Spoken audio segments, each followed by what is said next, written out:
Yeah. So what did we learn? What did Cliffhanger really teach us? 1, mountains can be menacing. 2, therapy is for betas.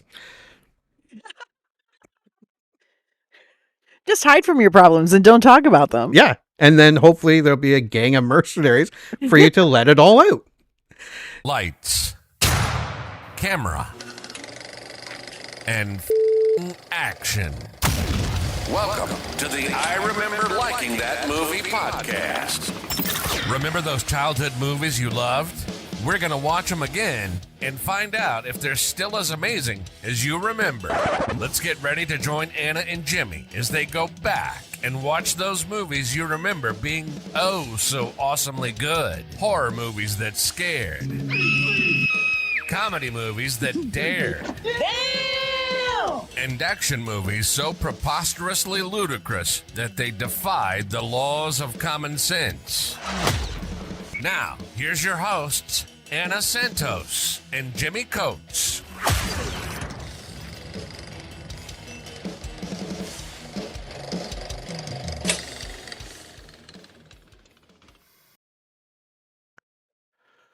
Welcome to the I Remember Liking That Movie podcast. I am on a roll of picking movies.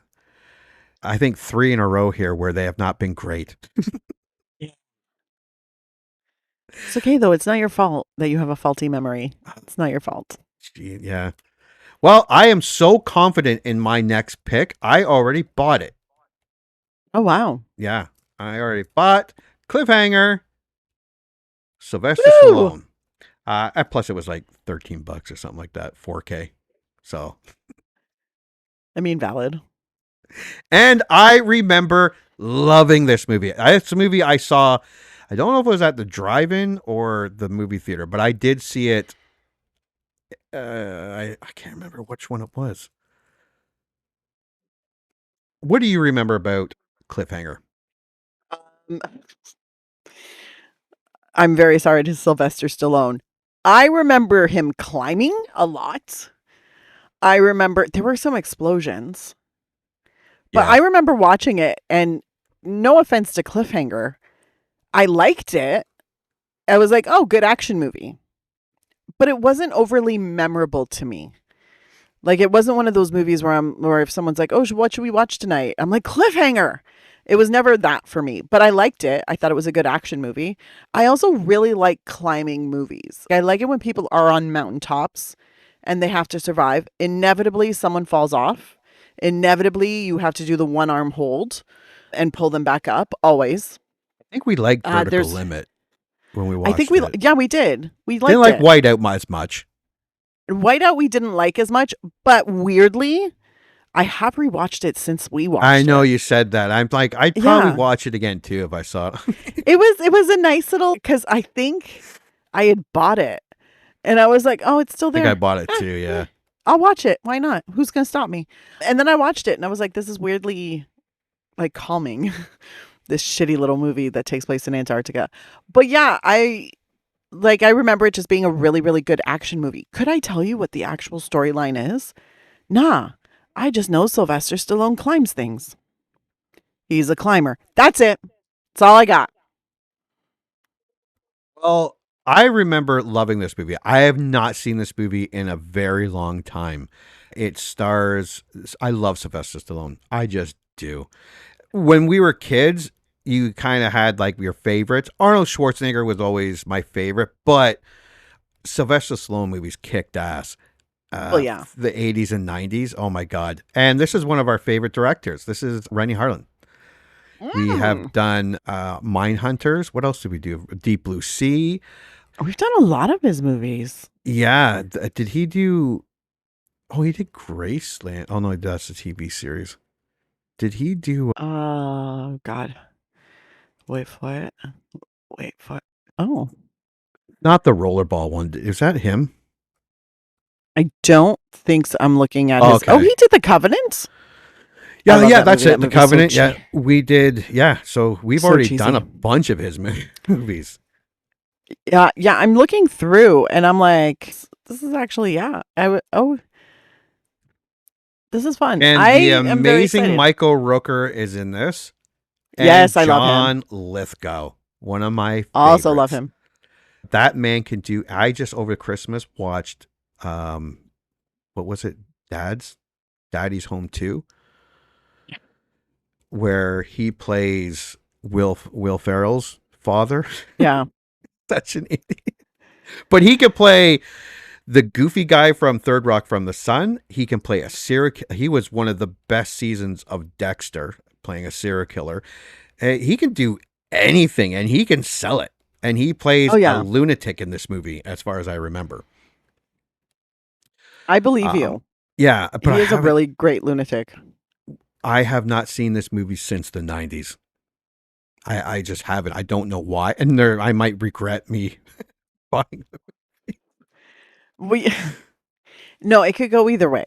Okay. Because it was probably the late 90s when I saw this. This would have been like, oh, it popped up on TV. Cool. Let's watch it. Oh, that was fun. But not, I never had the great big pull to watch it again or rent it or get it on DVD. It was just never there for me. However, if it was on TV, I usually watched it, but then I think it just disappeared in the early 2000s. Yeah. Yeah, it just got buried in the avalanche of action movies. What do we think Cliffhanger budget would be? Now, you got to remember, Sylvester Stallone, I mean, he doesn't make cheap movies. He doesn't make always great movies, but he doesn't make cheap 1993? movies. 1993. 85 million.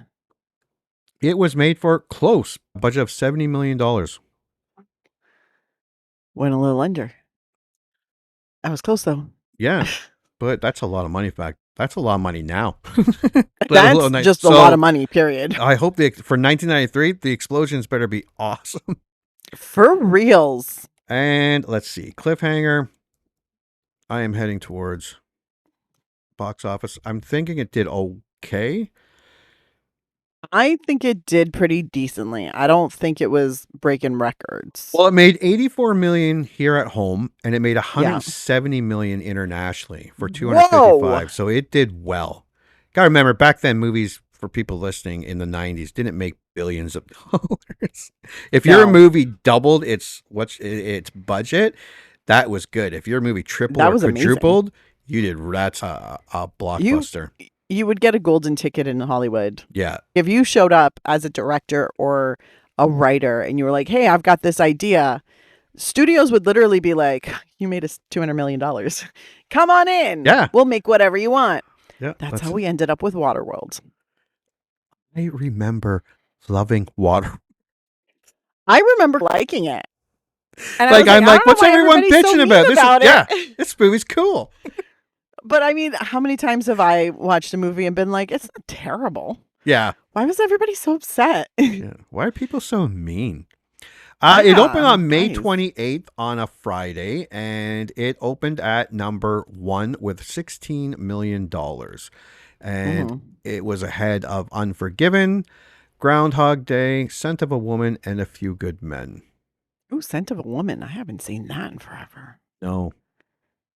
Okay, so it's wide release. Actually, made $20.4 million, and it was ahead of. Okay, so I apologize. Here's what it actually was ahead of: Made in America.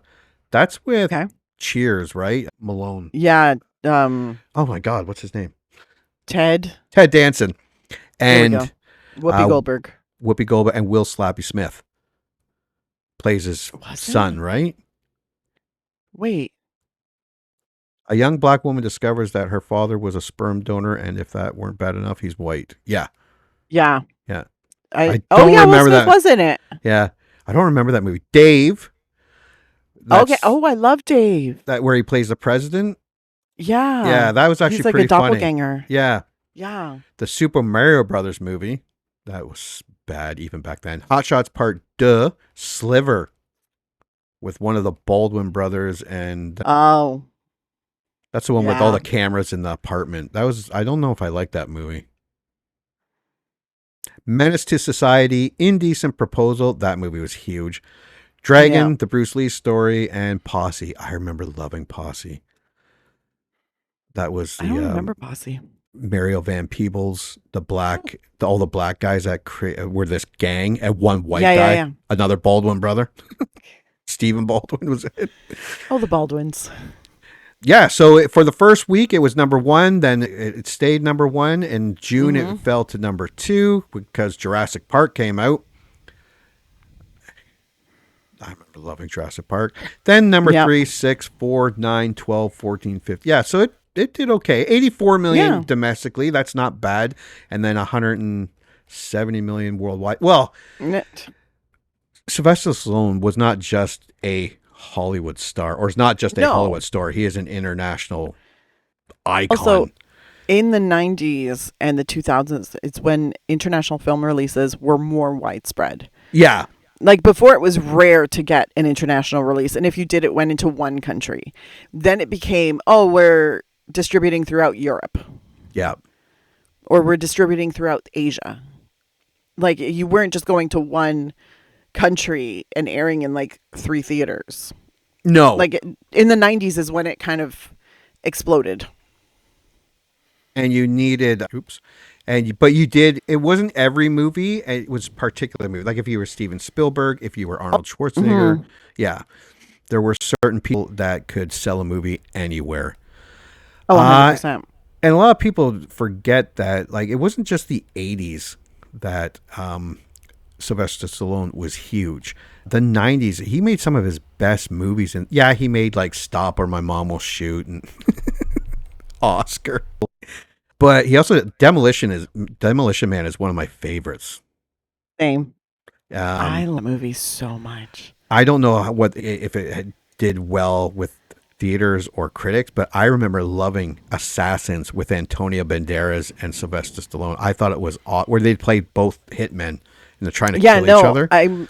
I've seen it once, but it's never been a rewatch. Mind you, it hardly ever gets any mention anywhere. Yeah. Copland, Daylight, The Specialist, Judge Dredd. We didn't hate. We didn't hate it.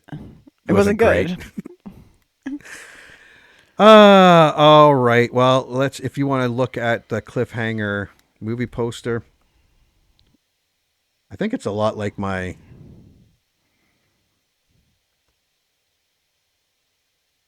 that's him hanging off a rock. There's a helicopter, Stallone, Cliffhanger. He's hanging off of a rock, helicopter in the background. An avalanche of thrills is there. That's a DVD. It's the same one, I think. Yeah, probably. That's all right. It's not the great. I don't know even if I like the movie, it's not something I would hang up. No. No. I mean, it's fine, but it's nothing revolutionary. It's scary on a mountain. Let's see. Okay, so taglines for Cliffhanger is an avalanche of thrills. Not bad. It's fine. Hang on. I mean, more accurate, a little more on point. The height of adventure. I mean, not bad. That's it. All I remember from this movie is at the beginning, he let someone die. Sometimes you got to make choices. And it's his Sometimes fault. you got to make hard choices. He's like, and it's one of those things where I can't go up a mountain no more. I let that person die. I can't do it anymore. But then he has to because a bad guy, of course, bunch of bad guys with guns come. And you're forced to do stuff you don't want to do. That's like everyday shit. You don't want to go to work, but bad 100%. Guys show up with guns and you have to go to work. So, see, that really sucks. I have to go to work even without bad guys with guns. God. Yeah.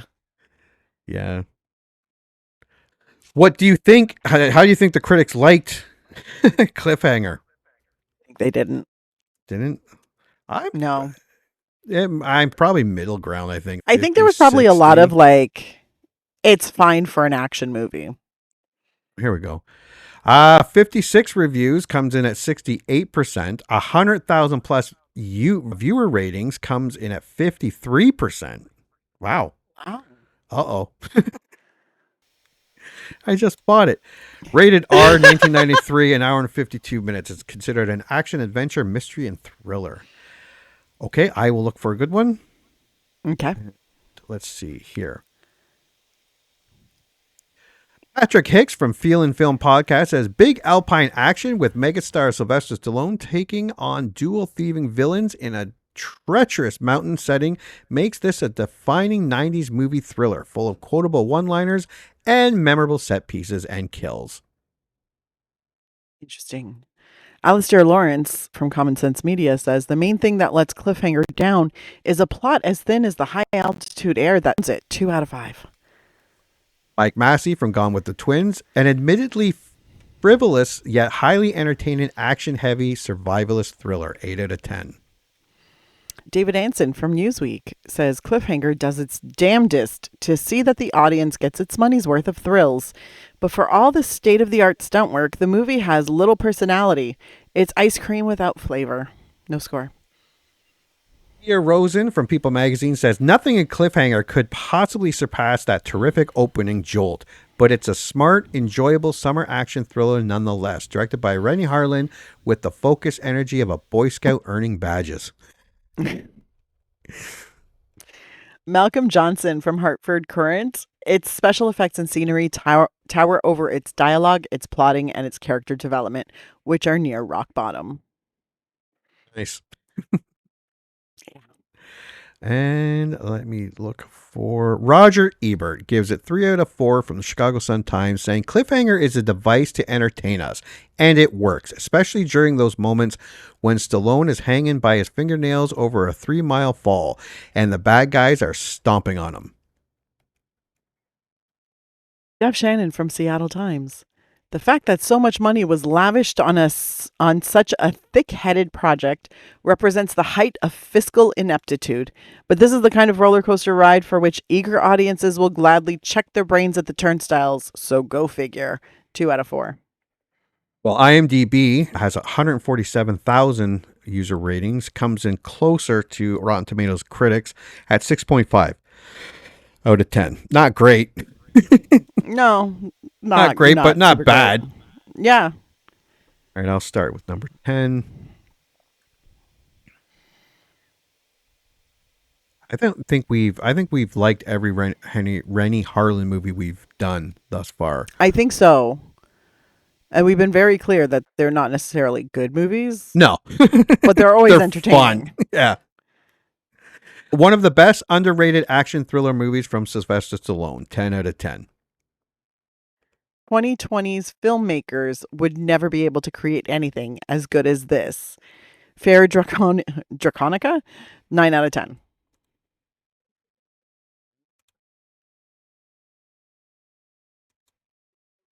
An unrated action gem. Cardsock, 8 out of 10. Ooh, Cliffhanger, a decent action crime adventure with some flaws. T. Burke 85, 7 out of 10.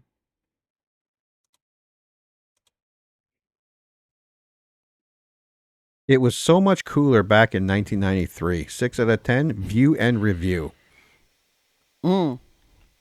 This should have been better than it is. Colton Brett, 5 out of 10. First word that comes to mind, fake. Buger, 4 out of 10. 6 is considered to be an all right movie. Believe me, this is not all right. El Bellini 32486, 3 out of 10.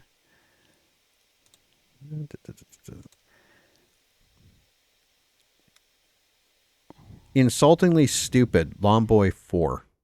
2 out of 10.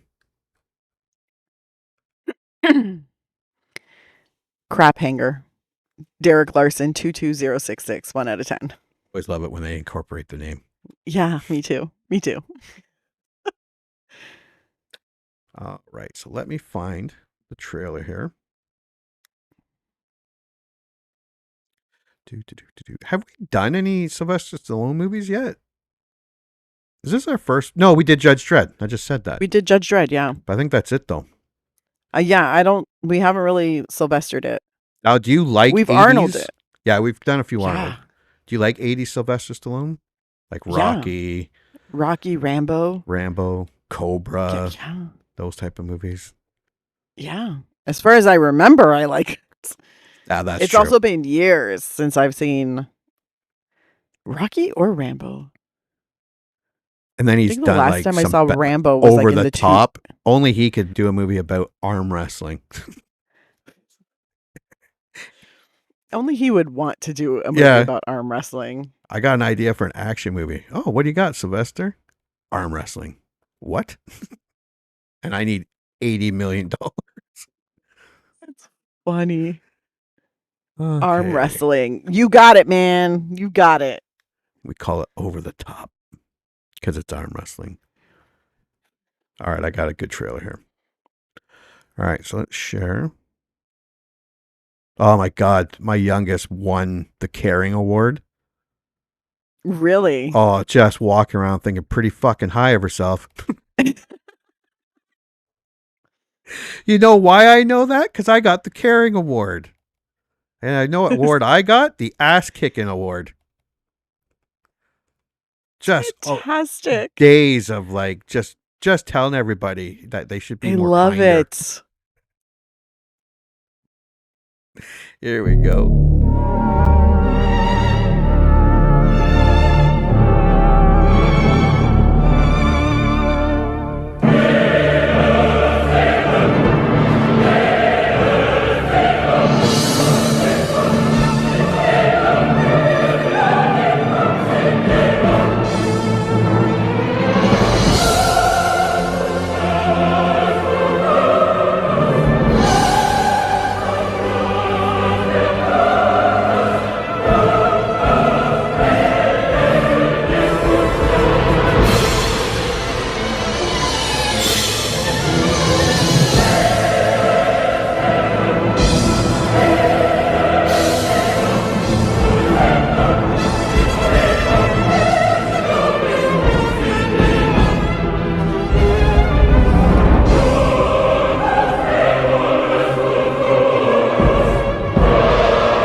No. Come on.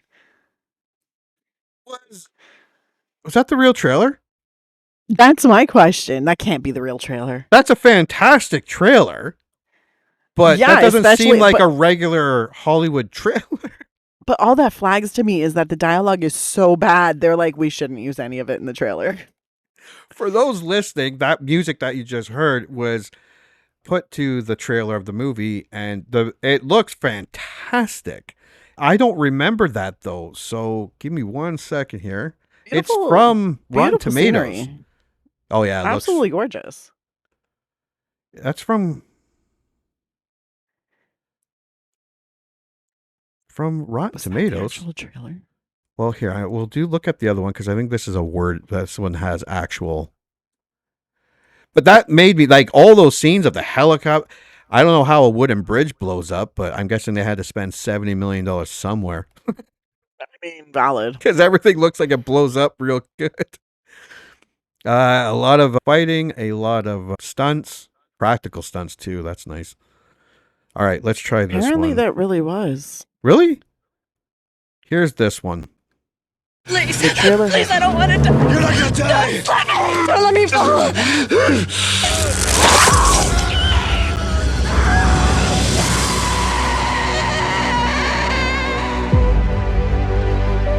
Matheson has been transferred from the Denver office to Frisco, and as a professional courtesy between offices, I was asked if he could hitch a ride. Got plenty of room. Be glad to accommodate you.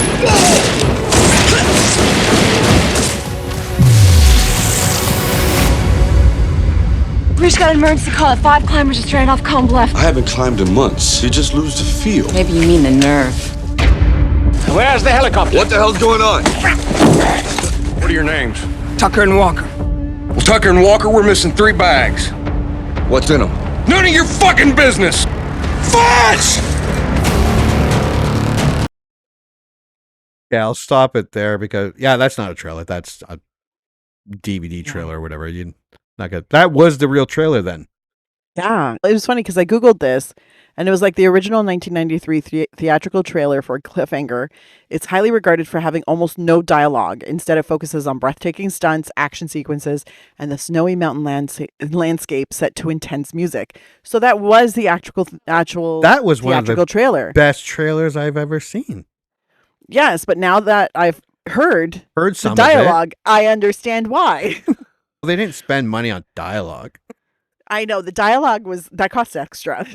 They're like, guys, we have to blow up some shit, so we're gonna have to cut back on the words. Yeah.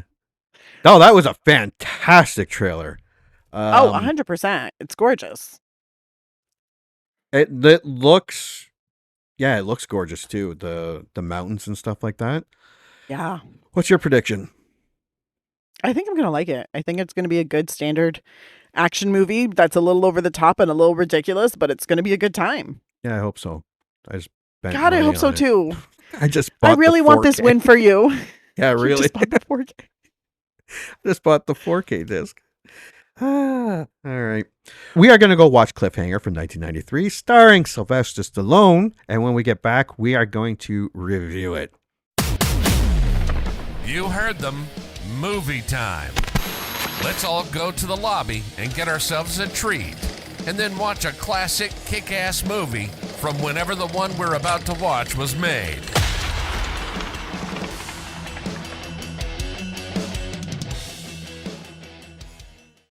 And welcome back. Did you watch 1993's Cliffhanger with Sylvester Stallone? I did indeed. Me too. What was your initial thoughts? Okay, look. I don't think it's a bad action movie. I do not. I think it's actually pretty entertaining.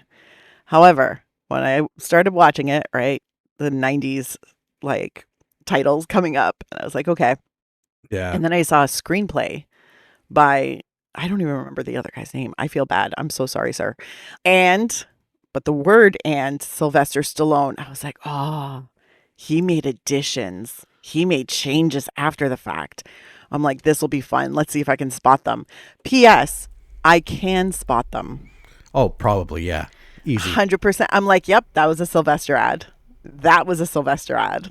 That was a Sylvester ad.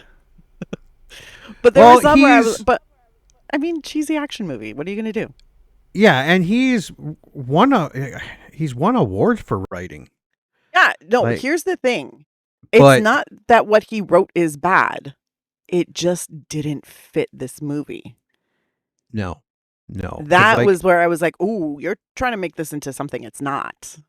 I appreciate and applaud him for it. But I'm like, that like back and forth between him and the girlfriend in the beginning, I was like, that's a Sylvester ad or adjustment. Yeah. 100%. Yeah, some one-liners in there were yeah, some stuff I was like, you're trying too hard for that.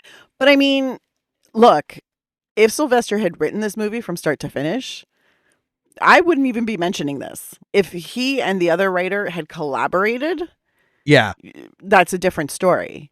But Yeah. I'm like, you can see where it's like the tone of certain scenes shifts. And then you go back into melodramatic villain versus hero action movie. And I worked as that 100%. Like I rented it and I'm not even mad about that. Yeah. Because Crave only has it in French. That's Crave is the Canadian Streaming service. service. Yes. It has some Why would it movies- have it just in French? No. Like They I cheaper? don't mind. I don't mind if it has it just in French. But you don't know until you click on it. Because sometimes even the poster that they have, It's like the still icon English. that is still in English. And then all of a sudden they did the same thing with Lake Placid. And I'm like, why is this in French? And The you didn't fuck notice is it said happening? La Cliffhanger? Well, this one did. Actually, it didn't even say like cliffhanger. It had a lot of words. And I was like, oh God, because I clicked on it. I was like, oh, fuck, the poster's in French. But is it going to be like the opposite thing where if the poster's in French, the movie's in English? Whereas sometimes the poster's in English and the movie's in French? But no, it was just straight French. And I was like, shit. So then I had to rent it. And I was like, I'm not even mad that I rented it. It's a fun time. Yeah. There were explosions. Yeah, there were explosions. There were, yes. This was a movie where I'm kind of torn here because it was a 90s action film. It was, no, it was fine. And then the problem is that I bought the fucking thing in 4K. Yeah, no. And that's where my anger started to come. Yeah, see, I just rented it. I was a little pissed because Roku told me I could rent it for $3.99 on Prime. So then I went to Prime, but it was only renting for $4.99. However, I could have bought it for $9.99. But I was like, no, thank you, Prime. You won't let me download my shit that I buy anymore. Yeah. So you can go fuck yourself. Apple? I was thinking about checking Apple, but then I was like, oh, fuck. Just log in for Apple on my Roku TVs. It's like a 6-step process. I was like, I watched it this morning. So I was like, look, I've got approximately 3 hours before this podcast starts. Let's get this done. Also, just so you know, the French title for Cliffhanger is Falaise de la Mort. So I don't even know what falaise means. Leave it to the French. Yeah, no, I didn't hate the movie. So some side notes here. The film is in the Guinness Book of World Records for the costliest aerial stunt ever performed. That stunt where the agent gets on the rope and goes between the two planes, that is a practical effect. My God. It was impressive. The costliest aerial stunt ever performed. Stuntman Simon Crane was paid $1 million to cross once between two planes at 15,000 feet without any aid or any safety device or trick photography. My God. The insurance company said, So Sylvester Stallone offered to reduce his own fee for the movie by the amount the stunt needed to produce. So and it had to be done in the United States because it was an illegal stunt in Europe. Fucking wussies. Fucking Europe. Well, I saw that and I was like, oh my God, that's amazing. That looks so good. And now that you're telling me it's a practical stunt, I was like, holy shit. Yeah, no trick photography. No, that guy actually did it without any safety. I'm sure he had a parachute on. Well, I'm sure. Didn't, because they're saying he had no safety things. I'm like, he's probably sitting there. He probably bought a life insurance policy. He probably already had one, but I'm sure he's getting $1 million before he filmed. And then he was like, because I think somebody said, how much would it take for you to do this without any safety measures? And the guy's like $1 million because he's getting paid. And he's like, oh shit. Yeah, he's like, fuck. Because stunt people don't get paid as much as they should. Let me tell you. No, for some of the shit some of these guys and women do, I like their rates are barely above, if I'm not mistaken, like regular just SAG day rates.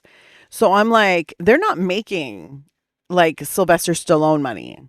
No, they're not at all. But they're the ones putting their bodies on the line. So I'm sure when he said, I'm sure the stunt person was probably like, yeah, I'll do it for $1 million. Ha ha. And then they were like, okay, sounds good. He's like, wait, what? Huh? What? Okay, I guess I can. But now he's gone down in history as being the craziest stunt person in the world. Yeah. They also had a sneak preview audience that saw a rabbit get killed by gunfire. Like, the reaction was so strong that Sylvester Stallone invested $100,000 of his own money to have the scene reshot so that the rabbit escaped. That was my favorite part. I'm not even... I was like, buddy! Yeah, in the original cut, he didn't make it. To demonstrate that the safety equipment was fine, director Rennie Harlan put on a harness and flung himself out on a cable over a cliff. And he's like, see, it's fine. Stop being babies. Get in this shit. And then we're going to make a sequel in 1994 called The Dam, which was basically described as Die Hard on a Dam or Cliffhanger on a Dam, but never went beyond development. He tried to resurrect in 2008, but it never got off the ground. I think that was awfully cool that Sylvester Stallone put out that money. One, for the stunt dude. Yeah. And 2, because he didn't like the way the fans reacted to the bunny getting killed. So he paid $100,000 to save the bunny. Oh my God, is this a real thing? There is a Cliffhanger 2 coming out this year in August With Sylvester Stallone? with Sylvester Stallone, Pierce Brosnan, Lily James is in it. What? What? Is it really? Is Oh, that on IMDb? yeah. Well, it's on. Hold on. Does it have an IMDb page? Yes, it does. Cliffhanger 2026. Get out. That'd be awesome. Okay, so Not basically, this was the greatest movie, but no. one of my arguments will be that if it was made today, this would have been a much better movie. Oh, 100%. Although they wouldn't have done that stunt today. Apparently, There's no men left in the world. oh God. I mean, I wouldn't do it.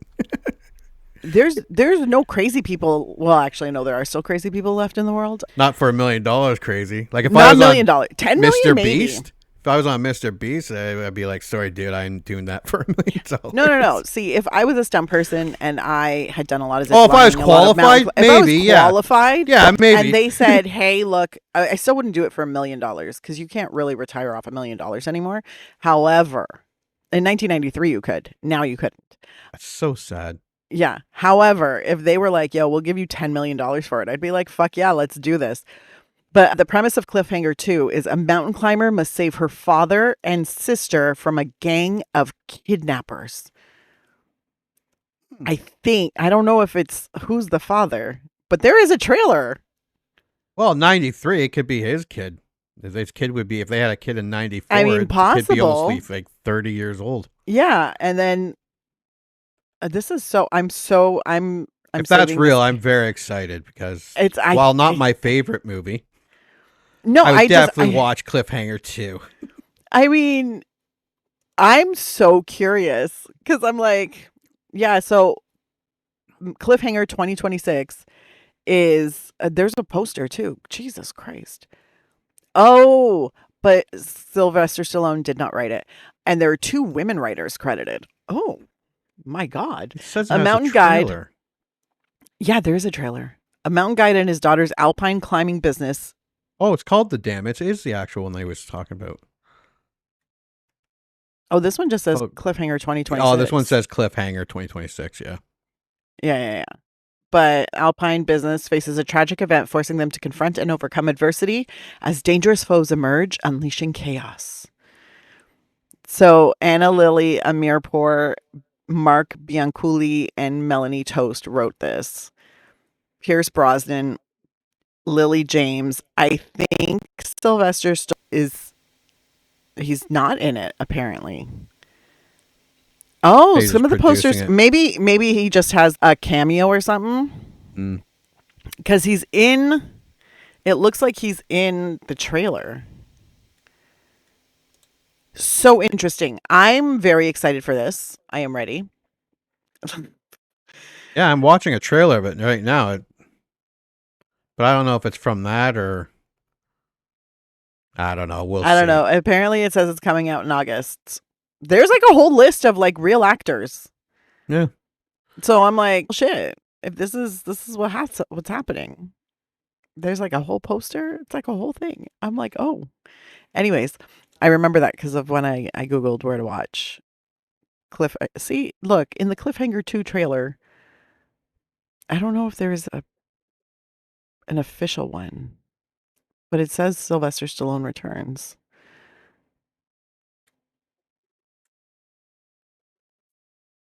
Interesting. Okay, anyways, that was a side quest. This Cliffhanger, like I said, I didn't hate it. I didn't love it either.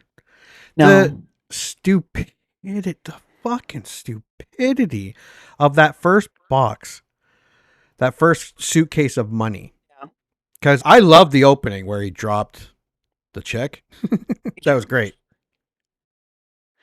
Of course you did. That was and- terrifying though, but I was also like, girl, no offense to you, but you don't know how to climb, so you Yeah, climb you to the shouldn't top be. of something called the tower with your boyfriend? Yeah. The fuck is wrong with you? So dumb.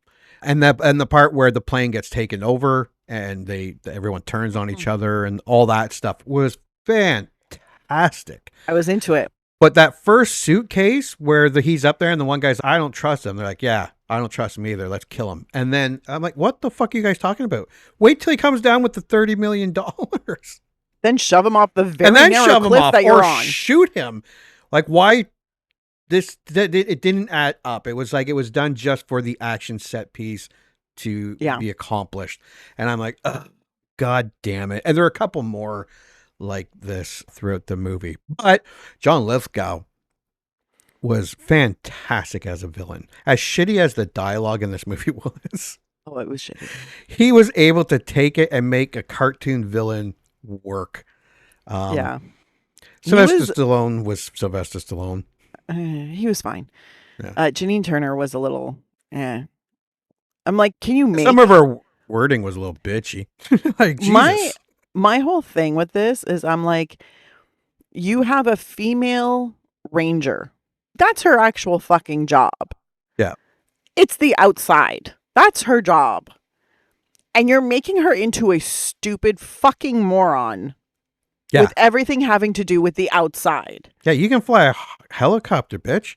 Yeah, you I'm have like, just as much training as everyone else. I mean, you the don't have big bats freak bulging you muscles, out, but and you have to keep that turning was to the man who hasn't worked. It was super gross. I'm not. I would have lie. It been was super screaming gross. too. But I think those were actual. I don't know what the name of the actual species is, but I was like, holy shit, are those vampire bats? Is that why They look like the big ones from Temple of Doom? They're the ones that actually suck your blood, which is where the whole vampire and Dracula knowing turning Sylvester into a Stallone, bat. they were probably real. Probably he was like, we want this authentic. Yeah. I'd be like, they're like, fuck you Sylvester, do. put in another $1 million. We'll talk about it. Better but get a Muppet up in here. So Sylvester Stallone's character, what the fuck was his name again? I keep forgetting. Gabe. Rudy. Gabe. After dropping someone from a zip line in the middle of nowhere. And then just quickly, boys and girls, back then, you drop someone you don't need a fucking therapist. Man up. No, you just need to take you some just time need to off. go take some time off. Have like 6 a couple months, drinks. and then you're fine. Yeah, and you're it's fine. So he takes 6 months off. And then he goes to be like, I can't stay here, but I want you to come with me. And she's like, fuck, I just bought a horse. And they have this big emotional back and forth. And I'm sitting there and I'm like, you are not mad enough. First of all, your boyfriend disappears for 6 months. You don't see him or talk to him. He shows back up and he tells you, hey, why don't you come with me? Leave your entire life behind and join me because I can't handle my emotions because I'm a man. And the back and forth, I was just like, oh my God, you're so whiny. What the fuck? And then she goes out and they go out and they're doing their thing. And every time she turns to him and asks him, he's directing her. And I'm like, you're the active ranger. This is literally your fucking job. Contribute. Yeah, good thing he was there. She'd be lost. Right? Wandering this around is the some mountain. fucking bullshit. This is if you're going to damsel in distress this shit, and you're a fucking, you're a forest ranger. Get your shit together. Yeah. Maybe just in his presence, she just cowers back to I don't care whose presence you're in. Get your shit together. He is Sylvester Stallone. I'd be like that too. Oh, Sylvester, what should we do? I would not. I can tell you you want me to right do now. what? No, fuck that. I ain't doing that. Yeah, there's some beautiful cinematography. Gorgeous. The 4K could not fix a lot of the shots that I watched where it went from beautiful to handheld camera almost looking shit. Some I get we did read some reviews where they were fake. And yes, some of the airplane, but everything in this movie was practical. They couldn't they didn't have CGI. They couldn't just crash a fucking plane on the mountain. There were a few things where you could see there was a green screen. Yeah. But those were for close-ups and for things where I'm sure John Lithgow was not saying, hey guys, why don't you just hang a helicopter upside down from a cliff and I'll just go lay down on it for this extreme close-up. It'll be great. Yeah. No, he's not going to say, he's going to be like, y'all can go fuck yourselves. We're not doing that. But there was a lot of stuff where I was like, I can tell this is not an actual mountainside, but my God, does it look good. Yeah, Like it looks really very good. when they got into that ice cavern thing, that cave. Yes. I'm like, that's you a guys set. that's a set, and you guys That's put a a lot of set. money in that. I appreciated the work that went into it, but you could tell it was not. Yes, but it was a good looking set. Oh yeah, it was a very good. It was not set. an unbelievable set. And that's where I was like, you're still keeping kind of the vibe of the movie. Like you're not throwing the viewer out. Yeah. Because when you see a very obvious like fake set where it looks like, someone who's not very well versed in building sets built the set, it takes the viewer out of the movie. This one, the viewer was still in the movie. Yeah. But you could look at it and be like, oh yeah, that's us. But if you weren't that familiar with sets, like if you're coming at this as like, I don't know, like a 12-year-old watching it for the first time or 14-year-olds, and you haven't watched that many movies, it would be impressive and you would think that was a cave. Yeah. It's just we have become very, very used to seeing what like rocks made of foam look like. Yeah. Yeah. And you see it. Sometimes I see the texture when I'm watching it and I'm like, oh, they built it. Nice. And I get an appreciation for that. But not everybody looks for that shit. No. Not everybody's a crazy movie nerd. Realism was thrown out the window. Oh, 100%. I mean, Jesus Christ, when he went under that ice and was crawling under the ice, under the water, and he got dry real quick. Didn't affect him at all. Where did his shirt go? Chilly. Yeah. He went into the water with a shirt. Yeah, came out without it. No, he didn't even have nothing. I was like, what the fuck? He was like shirtless. And then all of a sudden he had a shirt and a sweater to put on. And I was like, and it was dry. Where the fuck did all of this come from? No chattering teeth, nothing. Nothing. He Was like, I'm good. Stallone, bitch. I take daily ice baths. Yeah. I'm fine. I cold plunge every day. This is nothing. Yeah. So yeah, no. Again, it wasn't horrible. It was. There was a lot of fun to be had. It was a very serviceable action movie. Yeah. Where you have to suspend your disbelief for just a little bit.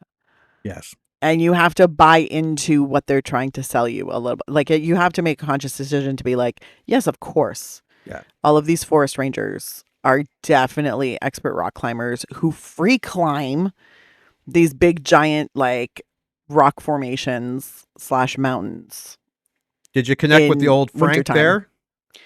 And were you upset when he bit the big one? I was so sad. He painted a banana eating a monkey. That kind of magic cannot be replaced in the world. I was so pissed that they killed him. I was so pissed. And I would have been even more pissed if they killed the rabbit. Because can I tell you, I was like, do not tell me they're killing the bunny. And the bunny survived. But you couldn't do that for Frank. You couldn't let Frank survive. But you did let one of the like free jumpers survive.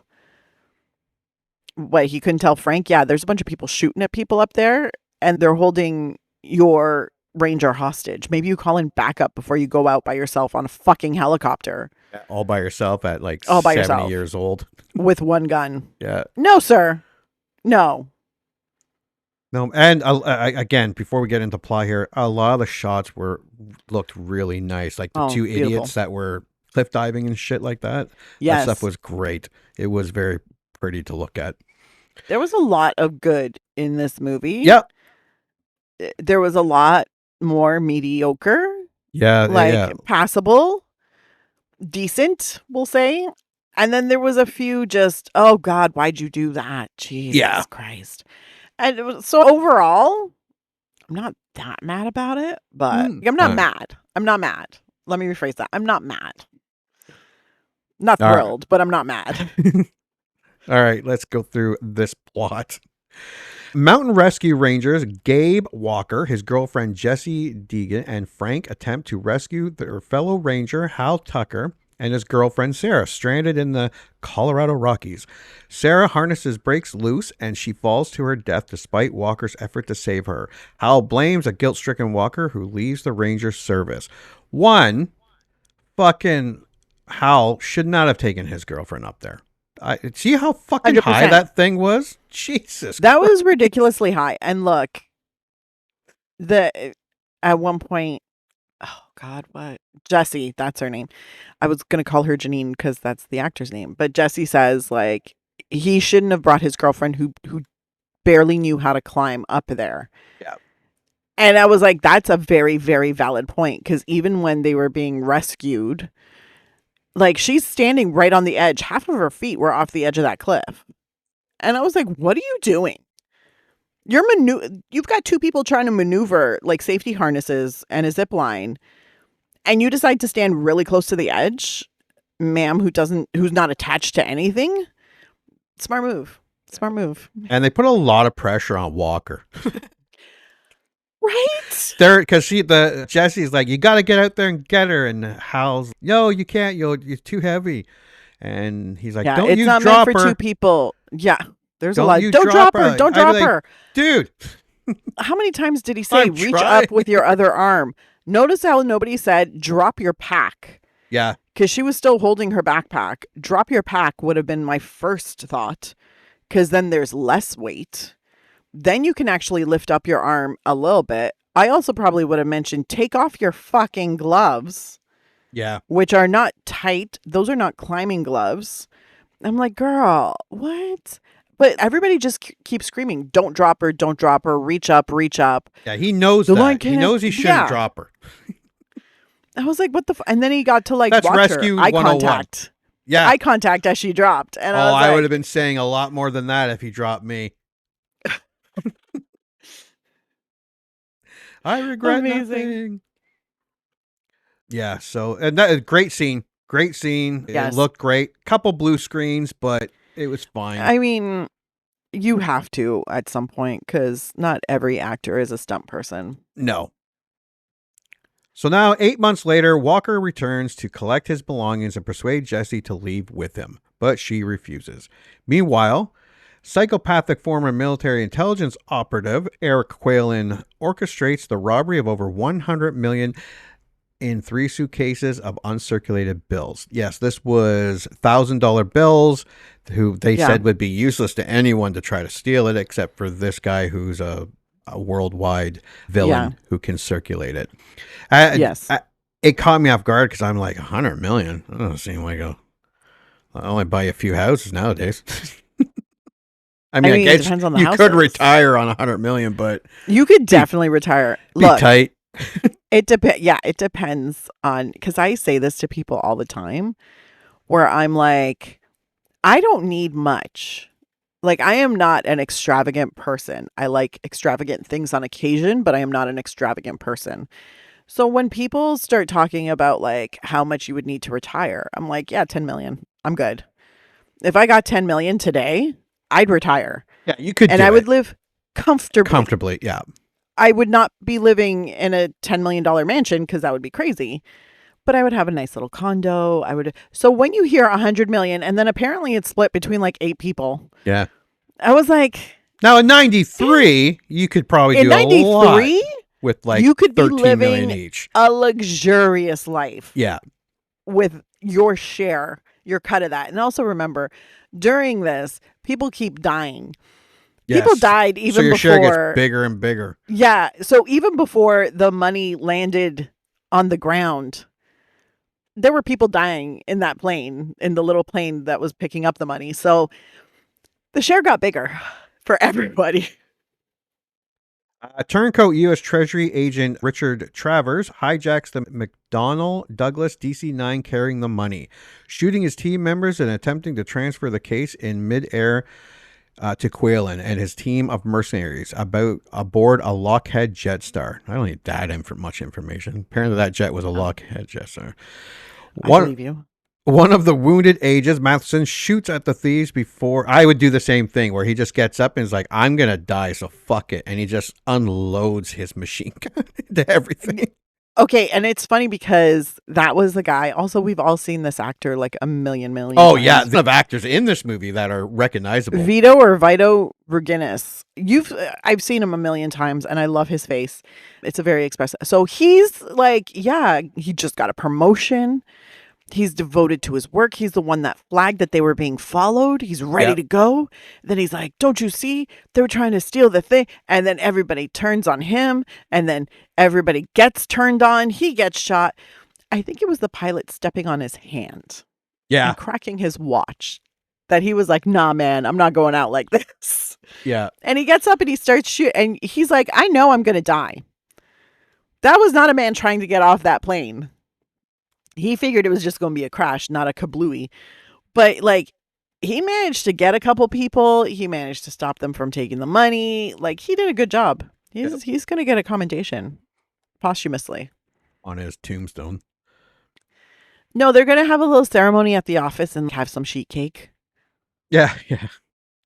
Okay, so one of the wounded agents, Matheson, shoots at the thieves before the DC-9 is blown up, forcing the Jetstar to crash land in the Rockies and scattering the cases across the mountainside. That was one of the great one-liners of this movie, because Travis, the guy who turned on everybody, and then John Lithgow's character is like, you fucked up. You might not want to buckle up because you might not want to survive this fucking crash. That was great. Yes. But I mean, that's also, here's the thing about John Lithgow through this entire movie, for anybody who watches it or has watched it, he has such a great measured mania. Like, he's always very calm. He always speaks very almost elegantly. But then he's very obviously just batshit crazy. Yeah. Very obviously. And you're like, that's the kind of crazy person that always makes you very uncomfortable, because you're like, oof, you could turn at any second. Yeah. I love John Lithgow. He is a great actor. He's so good. He's so good. Meanwhile, FBI agents visit Treasury Agent Walter Wright, Travis's superior, and warn him of Quaylen's background and the fact that he is equipped with the resources and experience to organize the robbery, and Matheson was sent undercover to stop the robbery. I think he was actually sent to observe or trail. Or they said suspicion. they sent him in he was there for surveillance. Yeah. Travis' superior then warns him that Quaylen's... Oh, wait. Nope. Hal remains bitter over... Okay, so we're back down on ground. Hal remains bitter over Sarah's death. He responds to a fake distress call from the mercenaries, while Jesse convinces Gabe to help. He and Hal are taken prisoner by Quaylen. Yeah, so... Yeah, I like Michael Rooker. I really do. He is great. This is not his best movie. No. No. He had a very, very, very one-dimensional character. Yeah. In this movie. Everything was reactionary. And even when he's trying to have that conversation with Walker on the side of the mountain where he's like unloading his feelings. Was it the side of the mountain or bottom of the mountain? It was near a mountain. Mountain was involved. It felt really almost mechanical. And I have a feeling that was the Sylvester edition. Yeah, this character's too interesting. Yeah. Bring him down a bit to make me look better. And Sylvester Stallone, God bless, because he really is into character development and feelings. He loves motivation, and he wants everybody to share their motivation. Yeah. And so you can always tell because there's no other discussions of motivation in this entire movie, except for these like few scenes where I think Sylvester Stallone probably wrote this scene. Sylvester, if you'd like to confirm or deny, we'd appreciate that, because it's a very theatrical back and forth and a very let's explore. And I'm like, it probably would have serviced Hal's character better if it had just been, fuck you, man. Yeah. I don't want you here. I don't like you. I don't trust you. You killed my girlfriend. Instead, it was a lot of let's talk about our feelings. Yeah. And I was like, this doesn't feel very... Hal is the guy who fucked up his knee getting out of a hot tub. Yeah. I'm not expecting this kind of conversation from him. Anyways. Travers and their accomplices, Crystal, Kinyet, Delmer, Ryan, and Halden, using Travis's beacon locator, Hal and Walker are ordered to track down the first case atop a steep rock face. Walker is tethered and forced to climb to retrieve the case, but Hal warns that Quaylen will kill him, and Walker severs the rope before he's yanked down. Hal opens fire and is killed by the ensuing avalanche, which leads Quaylen to believe the case is lost and Walker is dead. That part was cool. The avalanche and all that part was cool. How they got to that was so dumb. Let the guy come fucking down. Yeah. It felt like a choice made just to get the avalanche. Yeah. Yeah. And then I'm like, damn it. While Hal is forced to lead the mercenaries onward, Walker races ahead and finds Jesse at an old ranger station. He looked like he was out in the cold because they took off his sweater, his coat. Because they were like, don't let him run. They took away his ice axe. So he climbed up a mountain during a snowstorm in the winter through ice and water and all this stuff and got to the race. He looked a little chilly. Like he was like, whoa. Not even. He looked like, no offense, Sylvester, but he looked how like a 5-year-old pretends that they're cold. Yeah. When someone just comes in from the door and closes it. And they're like, brr. Yeah. It's cold. Like that kind of like very limited movement. And I'm like, he doesn't look cold. No. Give me the shakes. Give me the tightened up body. Give me, because you know how that is. When you're outside for too long and you're not properly dressed, your entire body tenses up. Oh, I get that way when the heat goes down. You're like, God damn it. Why is it only 17 degrees in this house? Fucking freezing. But I was like, he just looked casual and he's like, it's cold. And I was like, you don't look it, sir. Now, maybe that's just the Canadian in me where like, motherfucker, we know what cold people look like. That's not it. That's not cold. No. Walker looked at hypothermia and said, no. Yeah. No. They recover mountaineering gear and reach the second case before Quaylen arrives at nightfall. Yeah, they leave him with a snowman, right? They leave the snowman? Yes. Yeah, and then this is where the chase and the bunny almost bites it. But the bunny survives. Thank God, because I would have been so pissed. And then they're burning the money to stay warm. Yeah. And then, they leave the taunting message that says want to trade. Using night vision goggles, Ryan spots Walker and Jesse, but Gabe blinds him with a flare. That was a very overreacted blindness. You'd think it was a flashbang grenade or something like that. Well, I mean, to be fair, the flare was pretty much directly in his like face. Like it was a very short distance. So his entire like visual field would have been filled with that flare while wearing night goggles. So I'm like, I kind of get it. Like if Walker had been like 10 feet back, I'd be like, come on. But at the same time, that was a lot for someone who's supposedly a trained mercenary. I'm just saying I expected a quicker recovery time. Yeah, it was a pretty long drawn out. Yeah. The reaction level, appropriate. The reaction length. Yeah, that would be a little over. Long. Yeah. For a trained mercenary. If it was a civilian, I'd be like, okay, yeah, valid. But come on, guys. The two slide down a slope. Yeah, he's using Sylvester Stallone as a toboggan. Ryan careers over the edge of the cliff to his death in the gorge while Walker uses that pick thing to save himself. Yeah.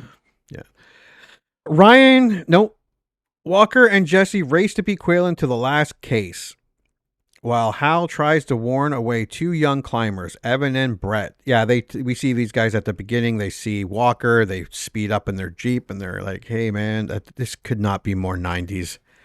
That neon green and pink suits and the Jesus colors. Christ. I didn't have an inkling of decade as I'm watching this. As soon as those two came up, it just screamed 90s. I had an inkling of decade when the girlfriend is on that tracksuit. I was also like, mind you, I watched that and I was like, sweetie, you thought you were out for a day hike if that's what you're wearing to climb. But anyways, you see those two, and I don't want to call them hikers because basically all they do is they go up to cliffs and then jump off it with parachutes. So I guess would they be no, free jumpers is when you have the little wings, cliff right? divers or whatever it is. Yeah, cliff diving? Parasailers. Yeah, I don't know. Anyways, they jump. That's what they're there for. They're like, we have little parachutes. We jump.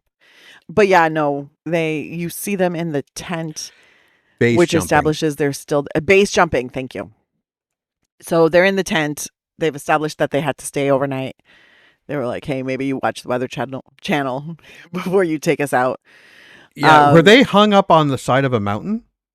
No, I don't think so. Oh, who was that?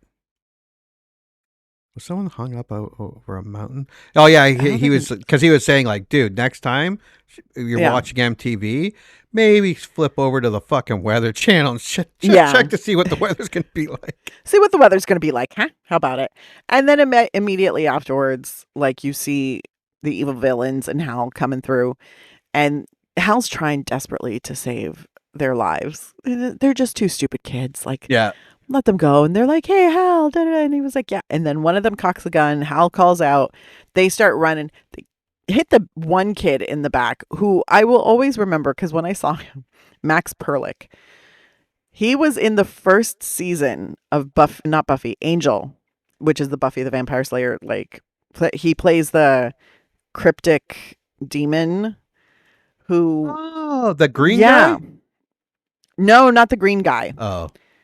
But he plays a demon in the first season, looks totally human, but kind of speaks in riddles, but can see the future. It's like a whole thing.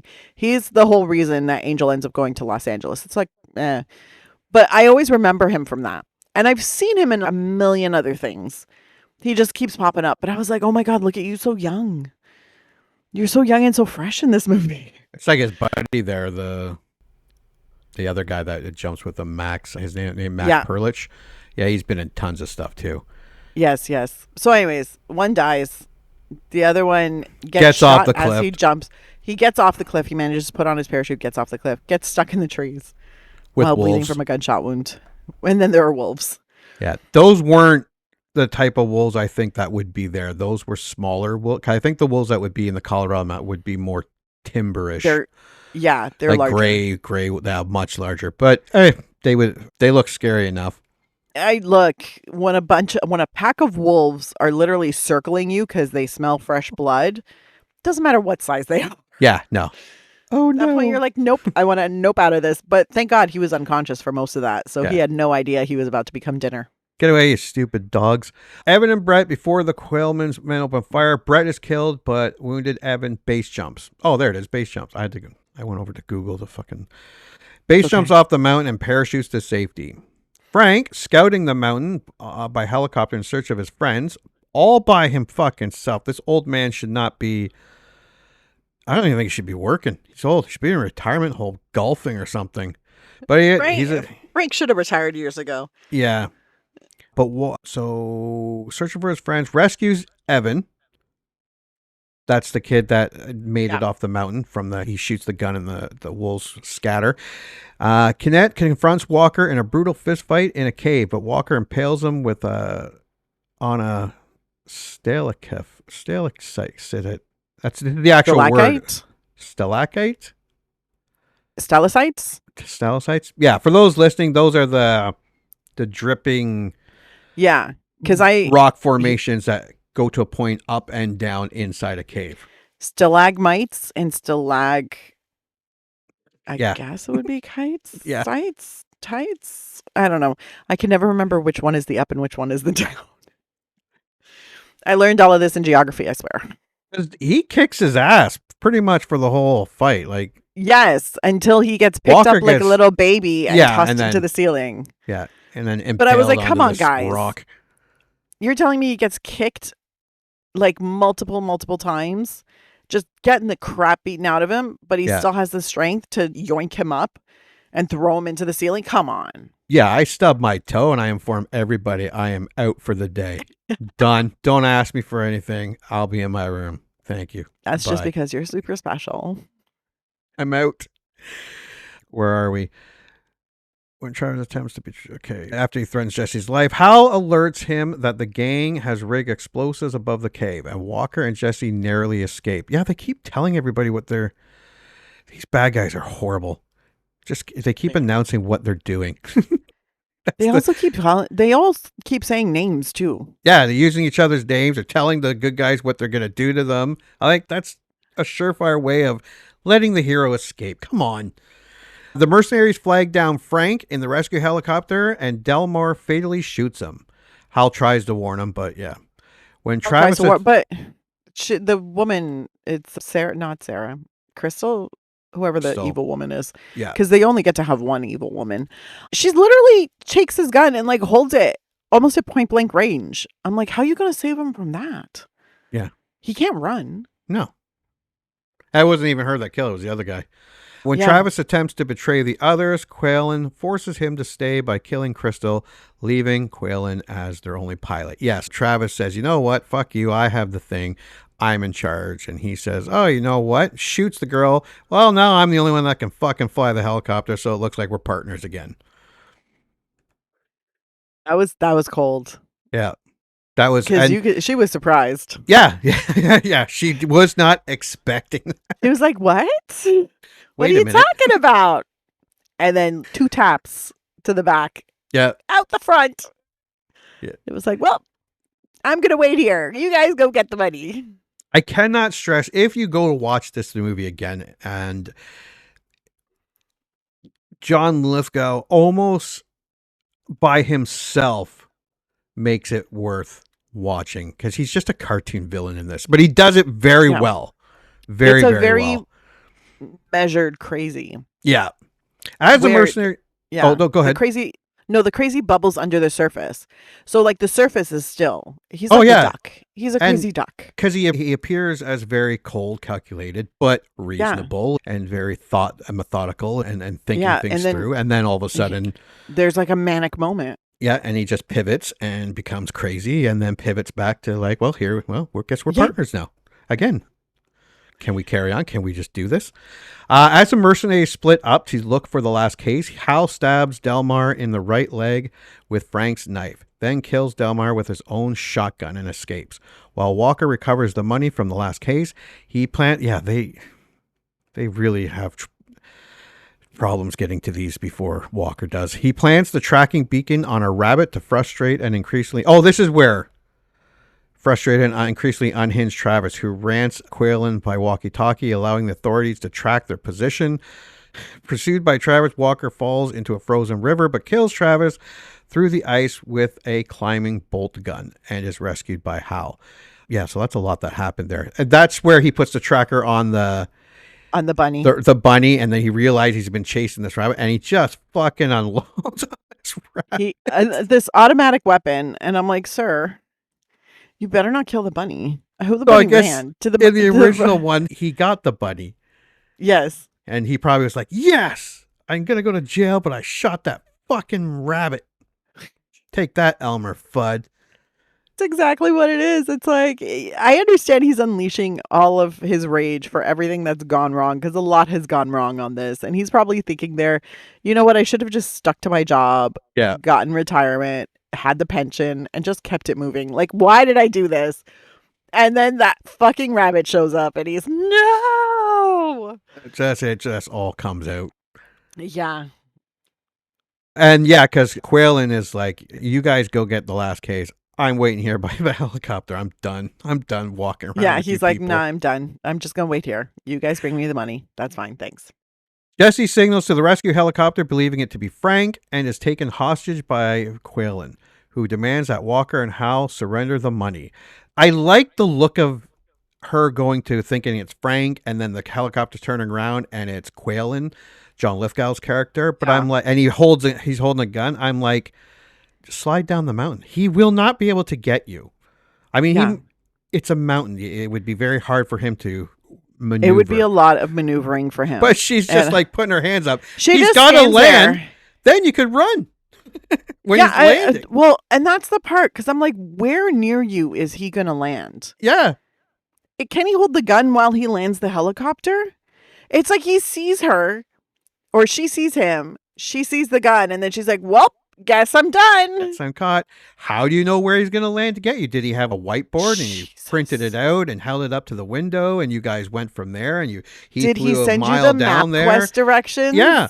I'm like, that was dumb. I was just like, come on. But that was another time where this park ranger, whose job is literally the outside, yeah, was just like, nope, I don't know what to do because there's no man here to tell me. I'm like, for fuck's sakes. Now, if that was me up there, I understand just throwing my hands up. Oh, guess you got me. 100%. Where do you want me to go You for you got to it. land and take me prisoner? But yeah, she's trained for this shit. She's literally trained for the outside. I'm like, and you can outmaneuver a helicopter. If it was just Anyways. land, yes, I would not go up against a helicopter. My God, that would be terrifying. But if you're yeah, an no. experienced mountain person, fuck the helicopter. Mounters, mountains, cliffs, peaks. You can do this, homie. Yeah. Get your ass out of there. She just gave up. She didn't even did. try. She was just like, I guess we're done. Meeting high atop the cliffs, Quaylen frees Jesse, but Walker... this was another dumb thing. Like, he said, throw me the money. He's like, no, let her go. I'm like, dude, if you let her go, there is nothing for him to give you that fucking money anymore. I know you can intimidate with the helicopter a bit, but you're in a pretty tight fucking area. That's always the fucking standoff.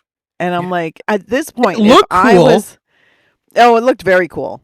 But if I was the evil villain, at this point, actually before this point, I would have scrapped this entire thing and been like, fuck it, it's too much trouble. Yeah, I'm out. You're I'm a done. worldwide super James Bond villain. I mean, just take the loss. Fucking go Take the back loss, to your keep it evil moving. lair. Yeah. Plan for the Keep it next moving. diabolical scheme. This one didn't work. Also, why didn't they have an extraction like backup plan? Yeah, you think with all that going on up in the air like that, you'd go, you Why know is what? there Maybe not a we second should team? like have a plan B and maybe even a C just in case, you know. Yeah. Yeah. Our high flying stunt work doesn't work out too well. Yeah, very, very poorly thought out for a villain Very of poorly his thought stature. out. Yep.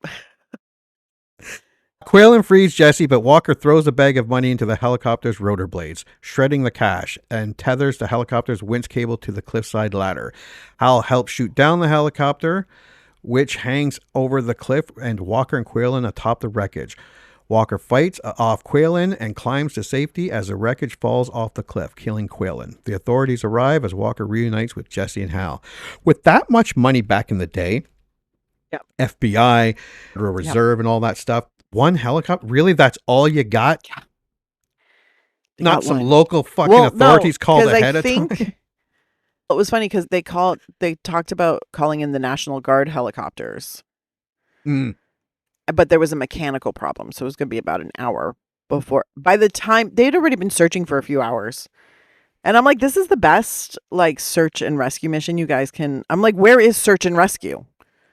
Like actual, like not the National Guard, but the forestry search and rescue. Where are Maybe they? some Or the local volunteer police. ones. Local police, local firefighters, because oftentimes around like national parks, the towns have their own search and rescue volunteers Yep. who help. So I'm like, what? Instead, it's just this one like management guy in a little helicopter just flying around being like, don't see them here. Let's go Yeah. that way. ETA, 20 minutes just before the credits start to roll. Yeah. And that is our movie. Yeah, because they're just all sitting there on the thing, and they're like, well, we'll get you someone up there to rescue in about half an hour, an hour, or a day, or whatever. By then, I didn't care. What is your score? Okay, so I would probably give this one. It's bordering between a discount rental and a stream. Just because, like, I paid $4.99 for it, and I'm not mad about that. Like, I'm not sitting there going, God, why did I spend my money? But at the same time, I've spent money on better action movies. So I'm like, if you see this for rent for like $2.99, $1.99, yeah, sure, spend the money. It's a decent 2 hours of a lot of explosions, a lot of hanging off of cliffs and mountains and rock faces. It's very interesting. Also, beautiful scenery. Yeah, the cinematography is pretty nice. Cinematography is gorgeous. It's a serviceable action movie. Nothing to write home about.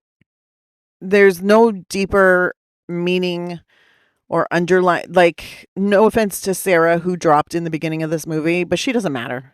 No. She was just a reason for Gabe to be a little rusty. Yeah. and reluctant to climb.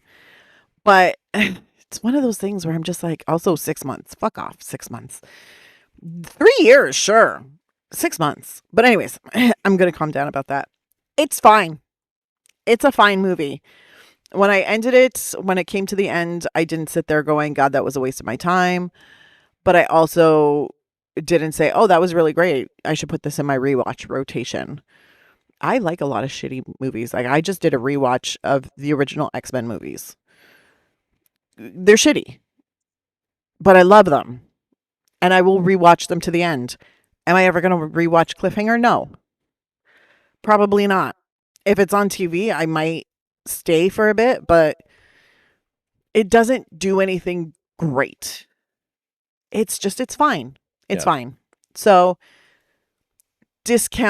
I'll give it discount rental.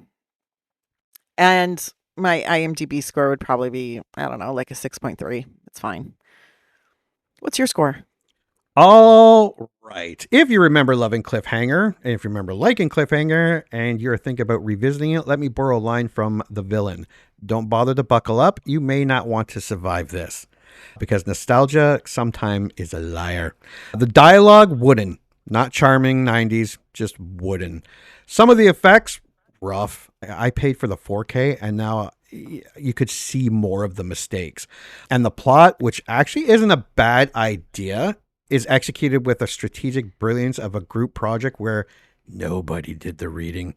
The villains in this movie don't just make bad decisions. They make decisions so catastrophically stupid that you start wondering if the Mountain is the smartest character in the film. Every time I have a choice between they have a choice of guaranteed success and unnecessary chaos, they confidently choose chaos. It's almost like it's performance art. Now, is there good stuff in here? Yes. Some of the practical stunts are still insane. The aerial shots and the mountain cinematography are gorgeous. The action, when it works, really works in that big, sweaty, unapologetic 90s way. And then there's John Lithgow, who shows up in this movie like he's in a Shakespearean play, while everyone else is doing regional car commercials. He devours the scenery. He over-enunciates like it's an Olympic sport. He is having the time of his life, and somehow, against all odds, he's the best part of this film. This movie could absolutely be remade today, and as we found out just as we started this review, it has been, or not, or a sequel. But you have to clean up the dialogue, add 5% more realism. 5%, no, maybe 50% more realism. Maybe write villains who don't actively sabotage themselves. Like you would say, the bones are good. There's something here. But the version we have, it's pure, unfiltered 90s excess. Big explosions, bigger one-liners, emotional trauma, resolved exclusively through punching and upper body strength. This is not the worst Sylvester Stallone movie. It's not the worst Rennie Harlan movie. It's just aggressively mid. Am I mad I bought the 4K? Yeah, kinda. Because my purchase logic is simple. Either one viewing justifies the cost, which this movie did not, or I'll rewatch it enough times to break even versus rentals. And right now, I'd need at least 2 more viewings, and that feels optimistic at best.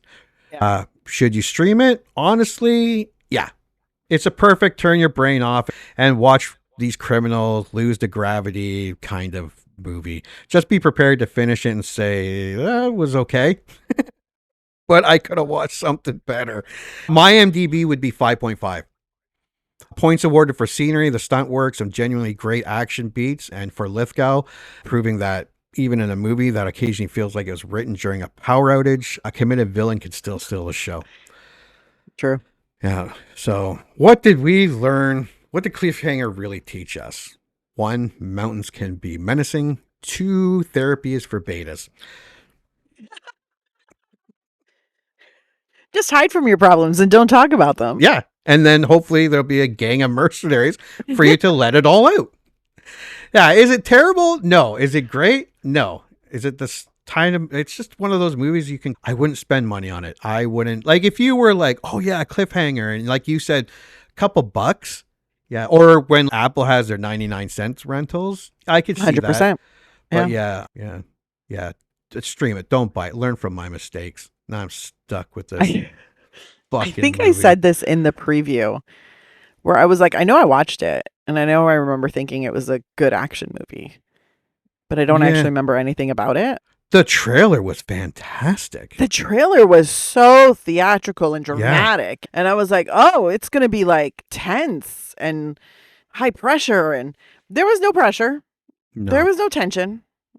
It was just, and you could tell, I feel kind of bad because I feel like Sylvester Stallone probably came in a little later in pre-production, where like a lot of the stunts had been planned or things had been planned, and he tried to rework the script, and there was a lot of, oh, you can't do that. That'll cost us too much money. We can't change that. That'll cost us too much money. And he worked with what he could to try and get more gravitas into it, which didn't help it at all. It kind of made it a little worse. Because I was like, oh, buddy. But at least they saved the bunny. Yeah. And I'm looking at the bunny 4K here. There's a commentary with the director, Rennie Harlan, and Sylvester Stallone. Maybe they can shed some light on some of these fucking decisions. That would be interesting. Oh, deleted scenes. Maybe we can see the bunny get killed. Oh, maybe this won't be so bad. Special effects featurette and making of. No, I'm still pissed I bought the thing. I mean, I understand. I'd be pissed too. Yeah. Well, okay. That's anything else you want to add to Cliffhanger? No, I'm good. We're done. All right. We have a stream it and a optimistic rental at a discount. And you said 6? 6.3. 6.3 and a 5.5. All right. Thanks for coming back to 1993 and hanging off the mountain with Sylvester Stallone and Cliffhanger with us. And until the next movie we remember liking. Congratulations. You just had one of your childhood movie memories vindicated. Or they just eviscerated it. I don't know. This is a generic one-size-fits-all type of ending to the podcast. So thank you for listening, and please join Anna and Jimmy next time for another episode of the I Remember Liking That Movie podcast. If you dare to go back and watch that movie you remember liking.